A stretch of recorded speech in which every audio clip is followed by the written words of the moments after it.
Alors, puisque nous sommes dans la période des souvenirs, je vous rappelle ce fameux bouquin Aquarius ou la nouvelle ère du Verseau, paru en 79 aux éditions de l'Albatros, et qui est un ouvrage absolument majeur dans ma carrière, puisqu'il réunit un très grand nombre de chercheurs.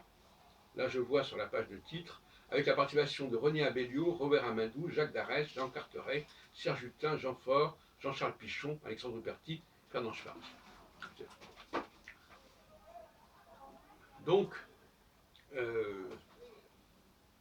ça montre bien la dynamique qui était celle de mon association à la fin des années 70. Alors, l'éditeur a marqué clairement sous la direction de Jacques Heilbronn, et carrément, à mon avis, ce qui est un peu malheureux, il a mis sur la page la tranche Jacques Heilbronn, Aquarius, que pas très, très heureux. Mais cet ouvrage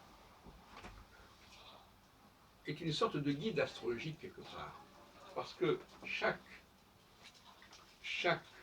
article était précédé d'une notice en fait. Et donc cette notice constituait déjà une sorte de guide des astrologues en fin de compte. Mais chaque fois avec un autre, avec des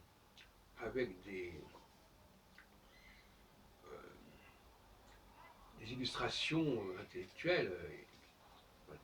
Mais c'est encore une facette intéressante que de rassembler des personnes autour d'un même ouvrage. Et c'est ce qui s'est passé d'ailleurs avec le guide astrologique, qui est totalement différent dans sa conception du guide de la vie astrologique.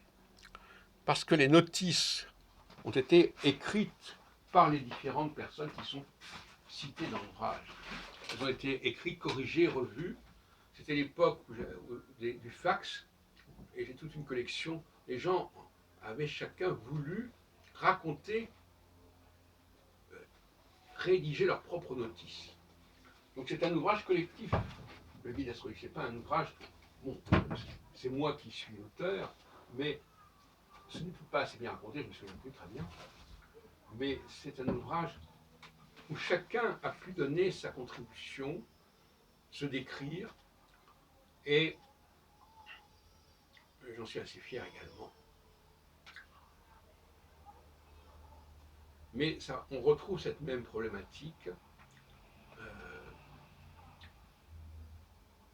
d'être à la fois acteur, auteur, observateur, une sorte d'homme orchestre du milieu astrologique. J'en parlais de la télévision, Téléprovidence, etc.